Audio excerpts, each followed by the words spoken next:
हेर्नुहोस् त guys Sindhuli Marin देउजोरमा यत्रो खरा उलिरहेको छ बोलेर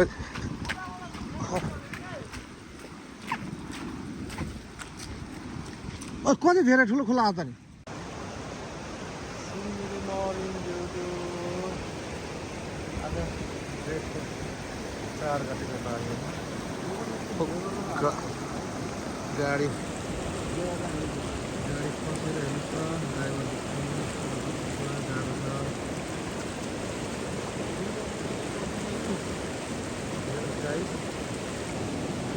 देख्नु सक्नुहुन्छ गाई एउटा गुरुबा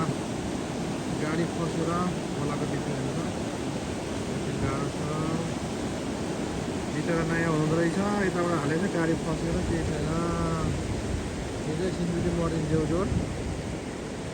अहिले माथितिर खोला आयो भने अनि झन् हुन्न